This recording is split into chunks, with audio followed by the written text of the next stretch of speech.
Assalamualaikum warahmatullahi wabarakatuh. Alhamdulillah, wassalatu wassalamu ala Rasulillah wa ala alihi wa sahbihi wa mawalah. Asyhadu an la ilaha illallah wahdahu la syarika lah wa asyhadu anna Muhammadan abduhu wa rasuluh alladzi la nabiyya ba'da. Hadirin Bapak Ibu semua yang oleh Allah, di malam kali ini kita melanjutkan kembali hadirin tafsir surat An-Nazi'ah. Di pertemuan sebelumnya alhamdulillah bersama Ustaz Fakhri sudah sampai ayat ke-26.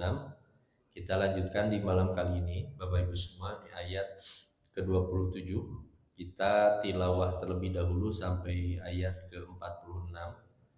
Meskipun sepertinya kita hanya akan membahas tafsir sampai ayat ke-35 saja, Pak.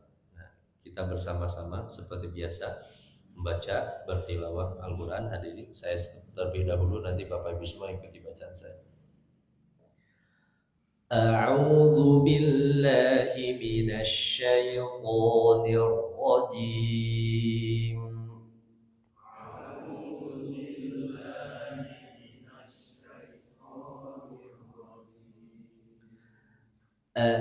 أأنتم أشد خلقا أم السماء بناها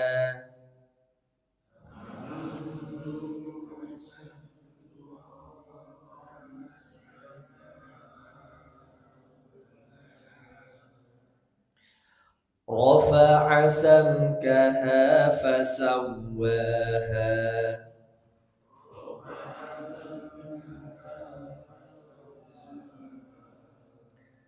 وأغطش ليلها وأخرج ضحاها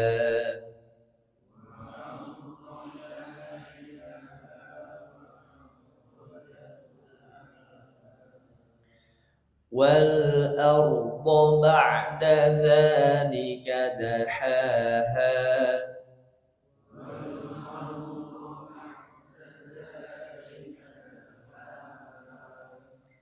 أخرج منها ماءها ومرعاها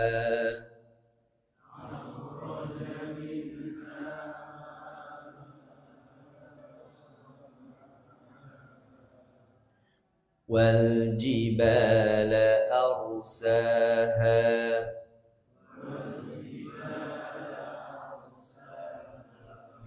متاعا لكم ولأنعامكم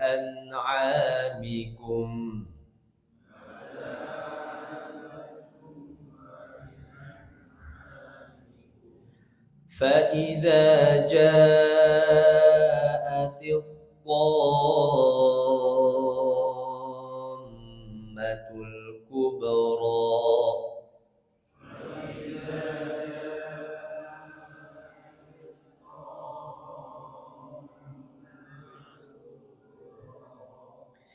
يوم يتذكر الإنسان ما سعى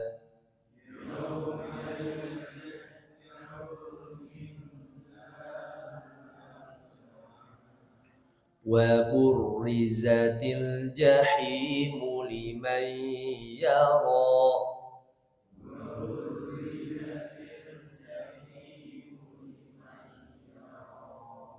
فأما من طغى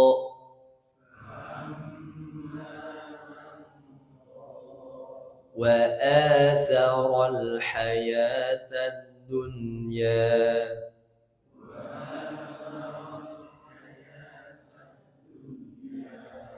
فإن الجحيم هي المأوى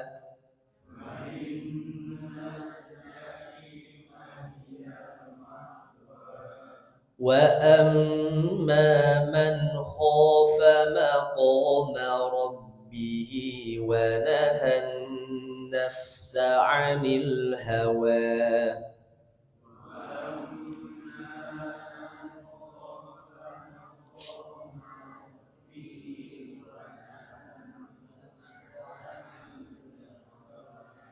فإن الجنة هي المأوى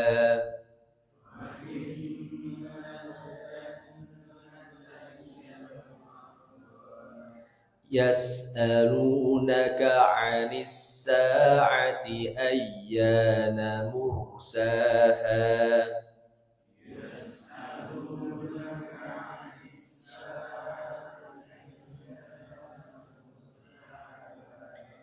فيما أنت من ذكراها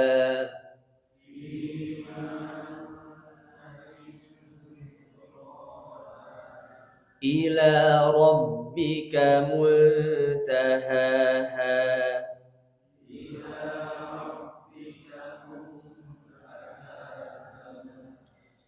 إنما أنت منذر من يخشاها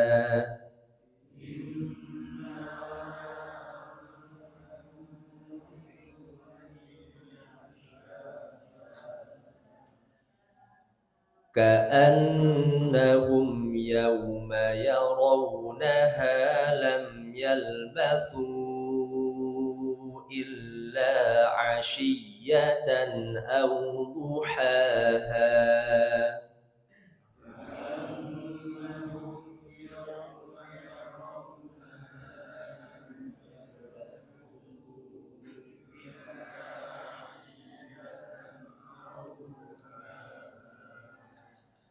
Baik, alhamdulillah. Man qara'a harfan min kitabillah falahul hasanah wal hasanatu bi asyri amsalha. Siapa yang membaca satu huruf dari Al-Qur'an kata Nabi sallallahu alaihi wasallam, maka bagi dirinya satu kebaikan, setiap satu kebaikan itu dikali lipat 10 kali lipatnya. Ini kira-kira dari ayat 27 sampai 46 ada berapa huruf, Pak? Wah, luar biasa Pak Didi. Langsung itu. Ini pahala yang berlimpah ya insyaallah dari tilawahnya. Bapak Ibu semuanya pada Allah, ayat ke-27 sampai 33 itu hadirin, Allah berargumentasi Pak. Mudah sekali bagi Allah untuk membangkitkan kita lagi setelah meninggal dunia. Orang-orang kafir dulu, mereka mana mungkin orang yang sudah mati kemudian dihidupkan lagi, dibangkitkan lagi. Nah, di ayat ke-27 justru Allah bertanya, hadirin, أأنتم أشد خلقا أم السماء بناها. Kata Allah, apakah kalian yang lebih sulit penciptaannya ataukah langit? Allah banaha, yang telah membangunnya, membinanya hadirin, mengaturnya sedemikian rupa. Kira-kira lebih hebat mana Pak? Langit atau kita Pak? Orang yang berakal hadirin akan melihat kita ini kecil sekali dibandingkan hadirin alam semesta ini. Langit yang begitu luas hebat dengan segala perbendaharaannya, ya, bumi dengan airnya, dengan tumbuhannya, itu lebih hebat penciptaannya. Kalau Allah yang menciptakan alam semesta ini saja mampu, apalagi hanya mengembalikan manusia, menghidupkan manusia, tentu lebih mudah lagi hadirin. Nah, jadi Allah berdalil dengan sesuatu yang tampak oleh mata kita sendiri, bahwa mudah sekali bagi Allah nanti setelah kita mati meskipun lumat dengan tanah kemudian dihidupkan lagi, mudah sekali bagi Allah Subhanahu wa taala. Ini makna ayat ini kata Syekh Tantawi, akhalqukum ayyuhal jahilun ba'da mautikum wa i'adatukum ilal haya ba'da halakikum asyaddu wa as'abu fi taqdirikum al khalqus sama. Apakah setelah mati kalian dikembalikan kepada kehidupan dunia dan setelah kalian binasa, itu lebih sulit mana dibandingkan dengan menciptakan langit? Jadi allati tarawna bi a'yunikum 'azamataha wa dhakhamataha. Kita sendiri Bapak Ibu semua melihat secara langsung betapa jauh agungnya ciptaan yang Allah ciptakan. Kan lebih hebat langit yang Allah ciptakan daripada manusia itu sendiri. Nah, hal ini tentu lebih mudah bagi Allah untuk hadirin membangkitkan kita semua. Nah, kemudian, nah di dalam ayat lain lebih jelas lagi di surat Ghafir ayat 57 itu Allah menekankan bahwa penciptaan langit dan bumi itu lebih hebat daripada penciptaan manusia itu sendiri. La khalqus samawati wal ardi akbaru min khalqin nas. Sungguh penciptaan langit dan bumi lebih besar daripada penciptaan manusia. Walakinna aktsaran nasi la ya'lamun. Akan tetapi kebanyakan manusia tidak menyadarinya, tidak merenungkannya. Langit dan bumi yang Allah ciptakan ini, hadirin, yang semua ini nikmatnya untuk kita, hadirin, seharusnya cukup jadi tanda tunduknya kita kepada Allah dan yakinnya kita kepada Allah bahwa Allah itu mudah sekali untuk membangkitkan kita kembali, menghidupkan kita kembali. Nah, itu dalil yang pertama, hadirin. Kemudian Allah jelaskan tentang nikmat-nikmat yang Allah berikan kepada manusia. Di ayat ke-28 sampai 29 Allah berfirman, Rafa'a samkaha fasawwaha wa awtasha laylaha wa akhraja duhaha. Dialah Allah yang meninggikan bangunannya lalu menyempurnakannya. Dalam bahasa Arab, Bapak Ibu semua, samka itu kalau seorang membuat sesuatu lebih tinggi daripada yang lain. Contoh misalnya kalau orang buat rumah lebih tinggi daripada rumah tetangganya, itu namanya samk. Nah, Allah menjadikan langit itu menjadikan lebih tinggi daripada segala hal apapun. Hadirin Bapak Ibu semua, bayangkan andaikan langit kita terbatas Pak, hanya beberapa kilometer saja. Wah, kayaknya gak akan ada pesawat terbang Pak. Hadirin, semua orang harus lewat jalan darat. Allah tinggikan langit ini, namanya samkaha. Rafa'a samkaha fasawwaha. Allah tinggikan, kemudian Allah sempurnakan bintang-bintangnya, planet-planetnya, ya, dengan berbagai aturannya, hadirin. Udara, cuaca yang cocok sampai akhirnya pesawat terbang bisa terbang. Itu kekuasaan Allah Subhanahu wa taala. Wa aghtasha lailaha, berikut pula hari ini gelapnya malam yang kita rasakan. Aghtasha itu kalau sesuatu sudah sangat gelap sekali. Kan dijadikan oleh Allah bumi itu dijadikan sangat gelap, hadirin. Kan hikmahnya besar sekali, Bapak Ibu semua. Orang dengan malam hari itu bisa beristirahat, hadirin, dengan malam hari itu menjadi tenang, ya. Ya bayangkan saja, hadirin, setiap siang itu kan telinga kita terasa Pak bising. Orang tuh sibuk ketika siang. Dijadikan malam. Wa akhraja duhaha, dan menjadikan siangnya terang benderang. Nah, ini kata Syekh Tontowi, as-samku itu maknanya ar-raf'u fil fadha. Makna yang lain, seorang menjadikan tinggi di udara, itu namanya samk. Hadirin, Allah meninggikan langit, samk. Atau waja'lu syai'alian an ghairi, menjadikan sesuatu lebih tinggi daripada yang lain, itu namanya as-samk. Nah, Innallaha ta'ala biqudratihi ja'ala miqdarat tirfa'is sama 'anil ardi 'aziman. Maknanya Allah dengan kekuasaannya menjadikan ukuran tingginya langit jauh sekali daripada bumi, hadirin. Ditinggikan oleh Allah Subhanahu wa taala. Kan tinggi sekali, Pak. Bapak-bapak, ibu-ibu, ada yang pernah main ke ujung langit, Pak? Siapa di antara kita, Pak? Saking tingginya begitu. Bahkan jangankan fisik kita sampai ke ujung langit, teknologi paling canggih sekarang saja tidak tahu Pak ujung langit ada di mana.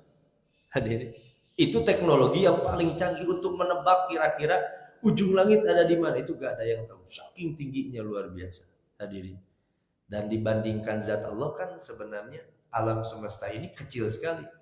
Di hadis riwayat Ibnu Hibban, satu waktu hadirin, Abu Dzar pernah berkata, ya, Nabi pernah berpesan kepada Abu Dzar, ya Abu Dzar, wahai Abu Dzar, mas samawatu sab'u ma'al kursi illa kahalaqatin mulqatin ala ardi falat. Hei Abu Dar, kalau kamu ingin tahu bandingan, kata Nabi, 7 lapis langit yang Allah ciptakan dengan kursinya Allah. Kursi itu kan di ayat kursi, Pak, makanya disebut ayat kursi itu karena penyebutan kursi. Wasi'a kursiyuhus samawati wal ard.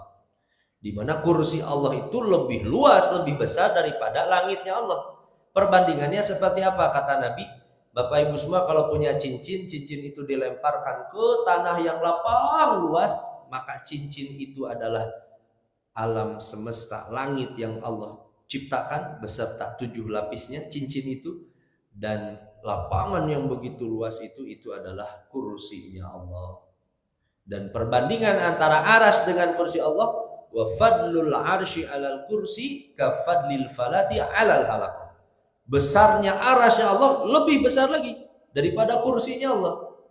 Kalau kata Nabi, seperti besarnya tanah lapang yang luas dengan cincin yang kecil. Cincin yang kecil itu kursinya Allah, dan lapangan yang begitu luas itu adalah arasy-Nya Allah Subhanahu wa taala. Jadi kira-kira kita jangankan dibandingkan dengan Allah, Pak, dengan arasy-Nya sebesar apa hadirin? Kecilnya kita, Pak.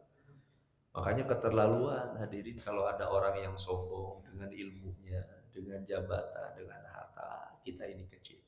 Di dalam sholat kita ya, pantas sekali kita mengatakan Allahu Akbar. Allah yang zat yang maha besar, paling berkuasa. Karena kita kecil sekali. Nah, hadirin Bapak Ibu subhanahu Allah, makanya di dalam ayat lain pun dikatakan ma tara fi khalqir rahmani min tafawut. Kamu tidak akan pernah menemukan dalam penciptaan Allah ini min tafawut, dari cacat, kekurangan, apa, nikmat sekali. Hadirin, jangankan meninggikan langit, kan kita meninggikan pondasi rumah kita aja repotnya luar biasa, Pak. Apalagi meninggikan hadirin langit. Nah, kemudian Bapak Ibu semua, nah di antara nikmat yang Allah berikan pula menjadikan malam ini gelap, ya. Begitu pula Allah hadirkan besok, hadirkan siang, hadirin. Bayangkan kalau di dunia ini gak ada siang malam selama-lamanya, gelap, Pak. Wah, ini butuh energi berapa, Pak? Satu malam saja kan ini. Kalau energinya dari batu bara, sudah berapa batu bara yang habis? Hadirin, energi dari lampu-lampu yang kita nyalakan ini kan besar sekali, hadirin. Kemudian, nah, nikmat yang lain yang Allah sebutkan, wal arda ba'da dzalika dahaha, dan bumi sesudah itu dihamparkannya. Dahaha itu kalau Bapak Ibu semua menghamparkan, hadirin, misalnya karpet, sajadah, ya, itu dihamparkan itu seperti itu. Kita tahu bumi ini sebenarnya bulat, tapi dijadikan oleh Allah Subhanahu wa taala, setiap manusia di atas bumi itu merasakan, hadirin, kenyamanan, ketenangan. Padahal bumi ini bergerak dalam satu, hadirin, detik saja itu bisa berapa kilometer. Itu geraknya cepat sekali, tapi kita merasakan ketenangan. Allah jadikan ketenangan. Dihamparkan sehampar-hamparnya. Itu makna daun. Dan ayat ini, nah ini Bapak Ibu semua, ini kata Syekh Tontowi, itu jadi dalil. Wa qad aqada ba'dul ulama min hadhil ayah ta'akhkhuru khalqil ardi an khalqis sama. Kan tadi disebutkan langit dulu ya. Kemudian sekarang bumi. Nah, sebagian ulama itu menjadikan dalil bahwa bumi itu diciptakan setelah langit. Tapi, nah, kata beliau, itu sebagian ulama. Tapi kalau jumhur ulama, mayoritas para ulama, jadi para ulama tafsir itu, Bapak Ibu semua, itu mengumpulkan ayat-ayat sampai bertanya, langit dulu atau bumi dulu yang diciptakan, Pak?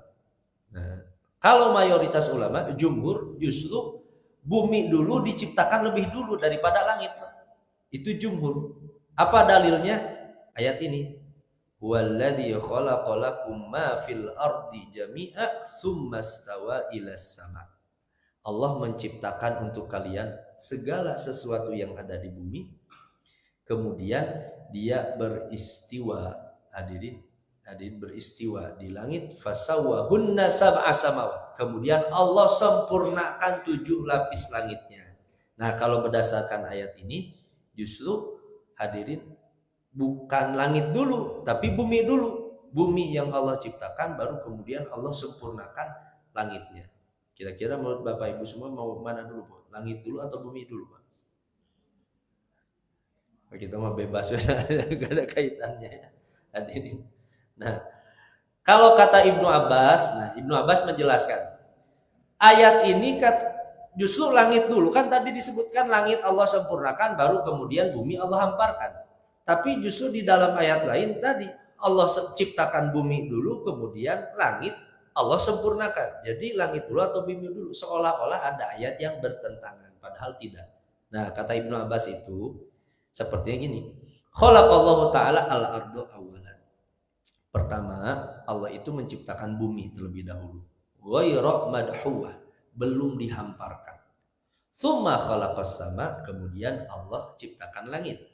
Tsumma dahal arda, kemudian Allah hamparkan bumi. Wa ja'ala fiha rawasi wal anhara wa ghayraha, kemudian Allah ciptakan gunung-gunungnya, sungai-sungainya, berbagai macamnya. Jadi itu kalau kata Ibnu Abbas. Jadi ayatnya tidak bertentangan. Jadi maksudnya ada penciptaan yang lain setelah diciptakan langit itu, bumi terlebih dahulu, kemudian Allah ciptakan langit, kemudian Allah isi, hadirin, gunung-gunungnya, sungai-sungainya, segala sesuatunya di bumi itu setelah penciptaan langit.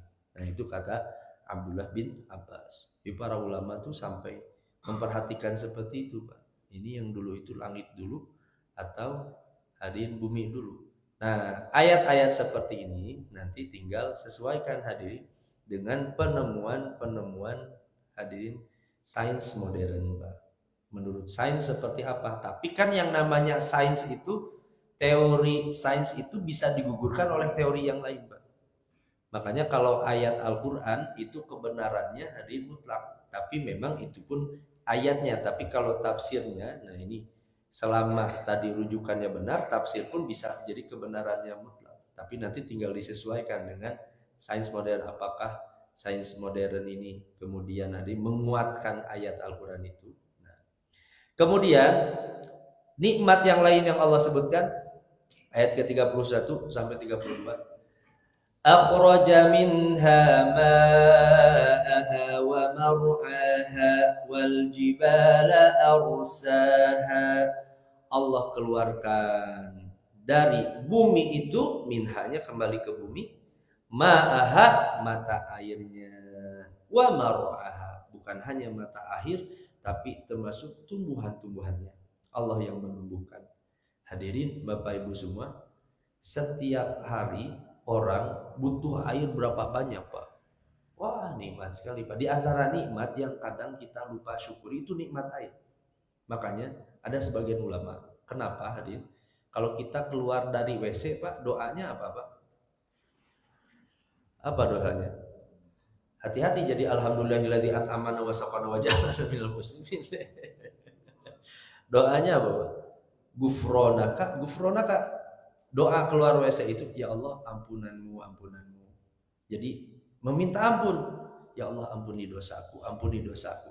Kenapa keluar dari WC itu justru diajarkan doa meminta ampun? Ada sebagian ulama mengatakan karena sering manusia itu lupa mensyukuri nikmat air yang Allah berikan. Hadirin, bayangkan Pak kalau gak ada air, wah repot, hadirin. Cimahi saja kan penduduknya itu ada 700.000, hadirin, penduduk kota Cimahi itu. Kalau katanya satu orang itu sehari itu butuh untuk kebutuhan dirinya, mungkin mandi, mungkin cuci, untuk minum, untuk memasak, itu bisa, hadirin, bisa 100 liter, Pak, sehari.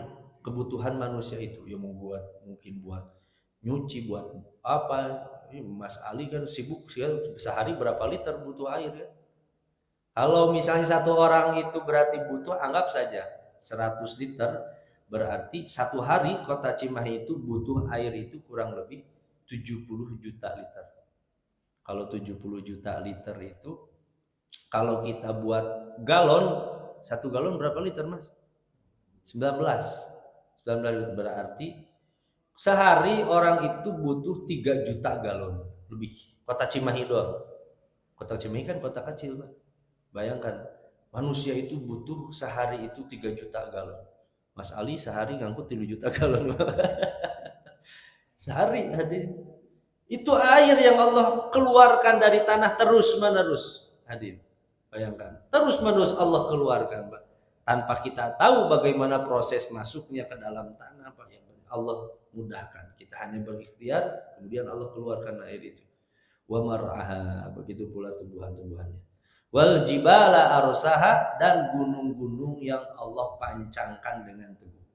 Maknanya wal arda ja'alaha mustaqarran lakum. Allah jadikan bumi ini tempat tinggal yang nyaman, hadirin.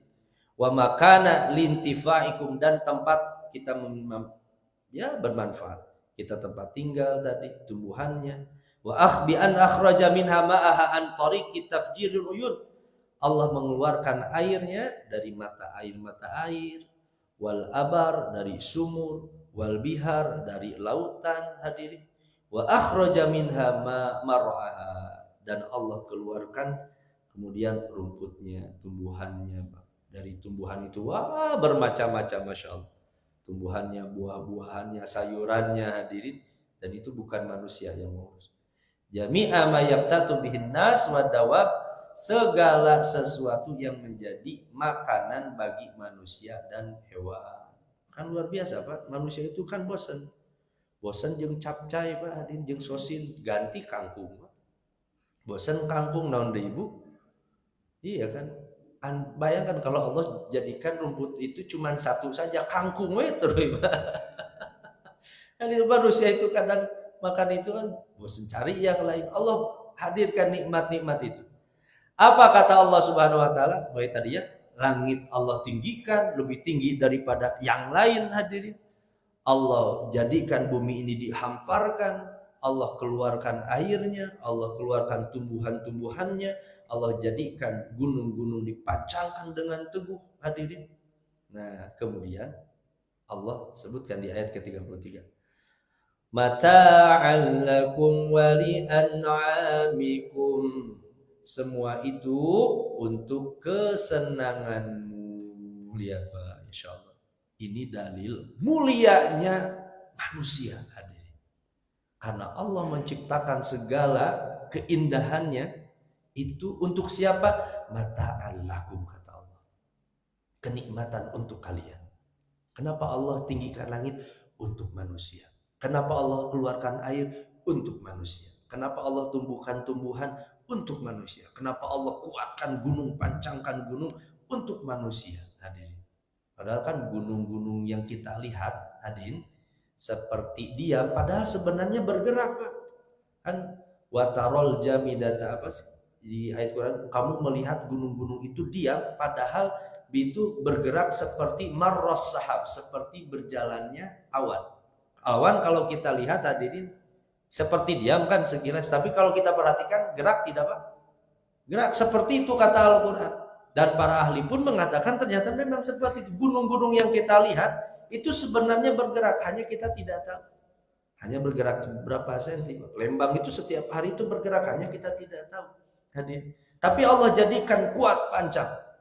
Gunung-gunung yang dijadikan oleh Allah itu kan, itu makanya bahasa Al-Quran itu seperti pasak. Autad, nanti di surat An-Naba Allah jadikan autad. Autad itu kalau orang Arab, hadirin, membuat kemah, kemudian menancapkan di setiap pinggir kemah itu ada pasak, ya, membuat menguatkan itu namanya autad di bahasa Arab. Allah jadikan gunung itu sebagai autad, jujur penahan gempa, Pak, hadirin. Di gunung-gunung yang Allah ciptakan itu untuk menahan kita supaya kita tidak merasakan goncangan yang dahsyat. Itu fungsinya gunung, hadirin. Tapi ada orang bertanya, Pak, katanya gunung itu penahan gempa, tapi justru yang paling banyak gempa itu di mana, Pak? Gunung. Kalau tanya, hadirin, ini ahli Pak tentang tanah itu. Nah, tanya itu setiap hari Tangkuban Perahu itu gempa, hadirin. Setiap hari. Hanya kita tidak menyadarinya karena berapa skala Richter saja kecil. Setiap hari itu gempa, sebenarnya ada goncangan. Nah, Justru yang paling banyak gempa itu di gunung. Ada orang bertanya, kenapa katanya yang paling banyak gempa itu di gunung? Sedangkan Al-Quran mengatakan gunung itu sebagai penahan gempa. Nah, dulu saya pernah dengar ceramahnya Dr. Zakir Naik. Bagus sekali analogi beliau. Kata beliau, seperti halnya rumah sakit. Rumah sakit itu ingin menyembuhkan orang supaya sehat. Tapi yang paling banyak sakit di mana, Pak? Di rumah sakit. Ya gitu, Pak. Itu analoginya. Analoginya Dr. Zakir Naik. Jadi rumah sakit itu supaya jadi orang sehat, tapi justru yang paling banyak sakit itu di rumah sakit. Nah itu analoginya beliau. Mata'an lakum wa li'an'amikum. Untuk kenikmatan kesenanganmu, begitu pula untuk binatang-binatang ternakmu. Hadirin, ya, sapi nanti kita hadirin sebentar lagi kurban Pak, gak habis-habis karena tumbuhan yang Allah tumbuhkan. Karena air, Pak. Berapa liter air hadirin yang dibutuhkan oleh seekor sapi saja setiap hari yang Allah hadirin ciptakan. Nah, Bapak Ibu semua ya Allah, ada yang menarik Pak dari kalimat mata. Mata itu, nah ini. Kenapa kenikmatan, kesenangan itu tidak Allah sebutkan nikmat, tapi sebutnya mata. Jadi tidak seperti ini hari, misalkan tadi ayat sebelumnya, akhraja minha ma'aha wa mar'aha wal jibala arsaha. Kenapa tidak ni'matan lakum wa li an'amikum, gak pakai nikmat. Tapi yang digunakan itu mata. Kesenangan, kenikmatan itu digunakan mata. Mata itu dalam bahasa Arab, nih kata Syekh Tontowi, ismun lima yatamatta'u bihil insan min manafi'il hayati dunya limuddatin mahdudatin minaz zaman. Nah ini Pak, kenapa disebut kenapa mata? Mata itu dalam bahasa Arab sesuatu yang dinikmati oleh manusia dari manfaat-manfaat kehidupan dunia, tapi limuddatin mahdudatin, ada masanya, ada kadaluarsanya Pak. Nikmat dunia mana hadirin yang kekal gak akan ada. Sayur mayur lapuk hadirin, ada masanya ya, jadi basi hadirin. Apapun itu ada masanya. Nikmat dunia itu mata. Ini jadi isyarat hadirin Bapak Ibu semua, orang yang faham hakikat dunia, semua nikmat dunia itu mata sementara, itu hadirin. Ada masanya, tidak selamanya. Makanya Allah sebutkan mata, kenikmatan itu tidak dengan nikmat.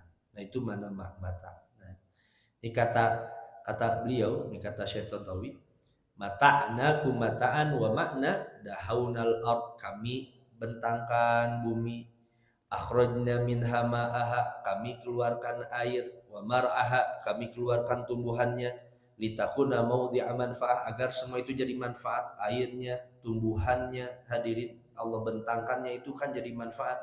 Bi khairatiha antum wa an'amakum, jadi kebaikan-kebaikan untuk kita dan hewan-hewan ternak kita, illa waqtin muayyanin minaz zaman, waktu tertentu dari zaman. Maksudnya apa? Ya semua nanti akan hancur Pak hadirin. Semua nikmat yang kita lihat di dunia ini itu sementara saja.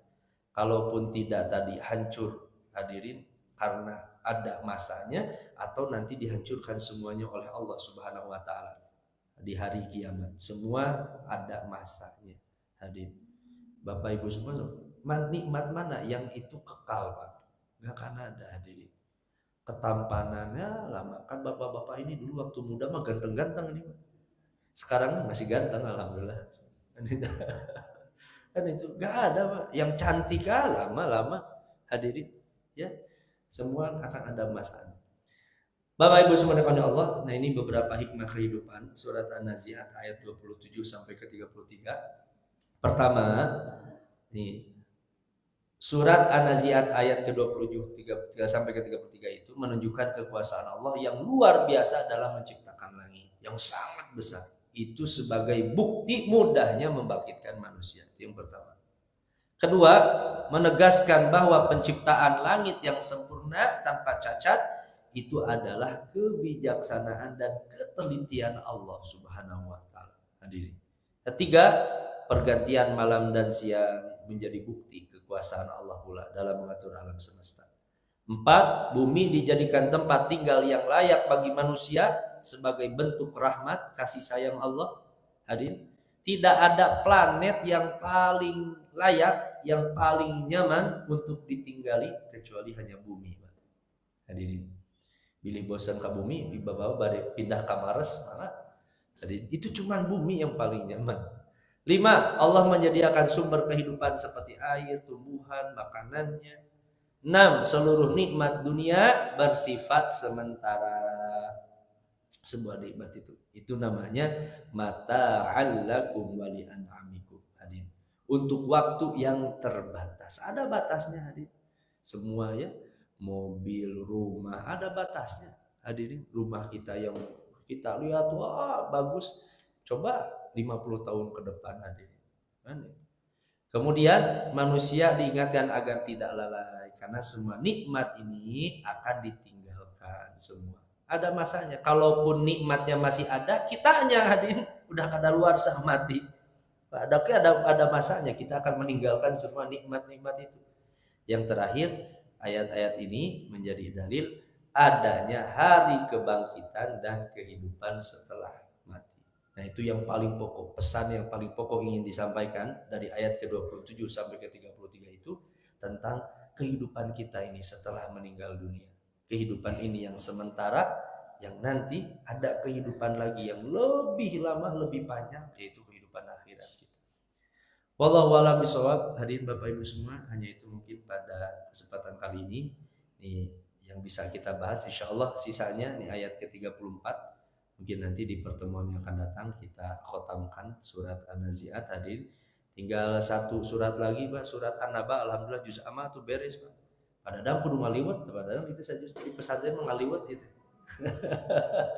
Alhamdulillah beres satu juz ya. Baik, semoga bermanfaat Bapak Ibu semua dan jadi keberkahan untuk amal soleh kita semua. Subhanakallahumma bihamdik asyhadu an la ilaha illa anta astaghfiruka wa atubu ilaik. Aqulu qouli hadza wa astaghfirullah li wa lakum. Assalamualaikum warahmatullahi wabarakatuh.